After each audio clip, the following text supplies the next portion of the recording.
Alright guys, so have you yourself or anybody that you know been struggling with lighting? Well, in this video, I'm going to be sharing my own powerful tips for studying lighting. Stay tuned.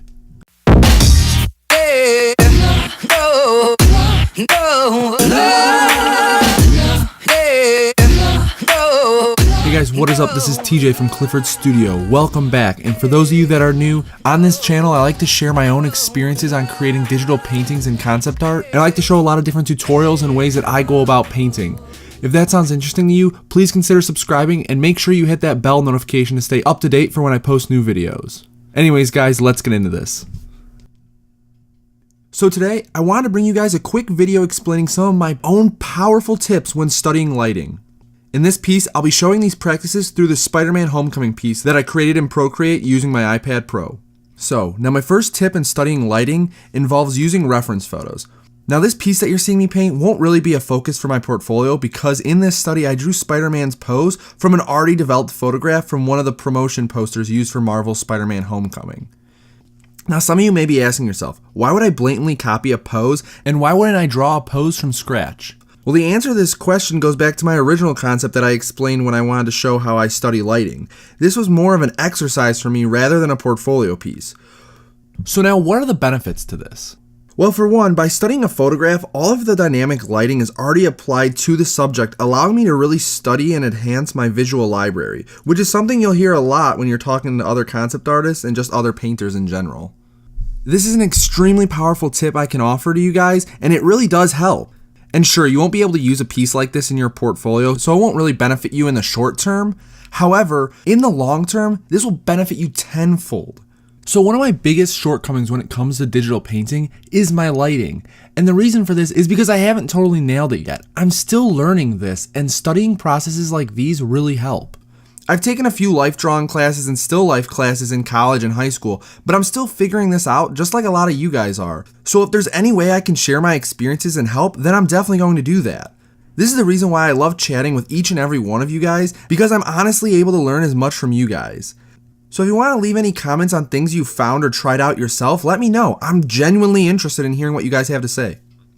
Alright, so moving on to my powerful tip number 2. When creating a piece similar to this one, feel free to color pick from your source image and use the colors that are already in your picture. This will not only benefit you in this exercise in studying lighting, but also in learning color theory.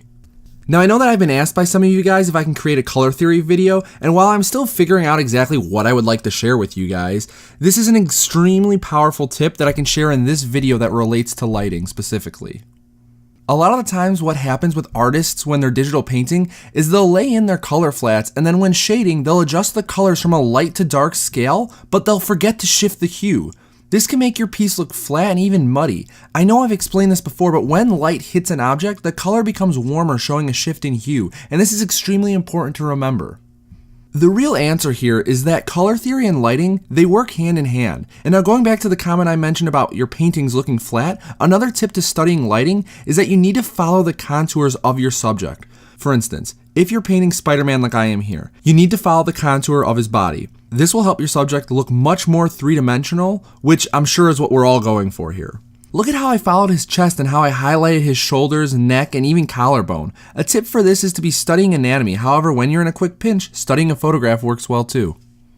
So anyways, there are many more techniques that I could go through here, but I didn't really want to make this a step-by-step fundamental demo. Maybe I'll do one of those in the future, but for now, go ahead and do some quick research yourself, as there are a ton of types of these videos out there. My main purpose with this video is I just wanted to give a couple quick tips to you guys that can really help you out for those of you who don't have time to follow a 20 to 30 minute tutorial. Alright guys, so I hope you were able to learn something from this. I really had a lot of fun making this tutorial, and I feel like it really helped me a lot just studying it myself.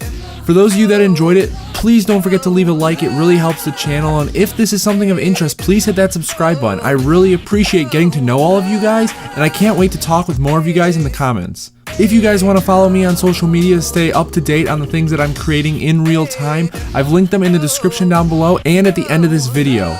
Anyways guys, this has been TJ from Clifford's Studio. Take care.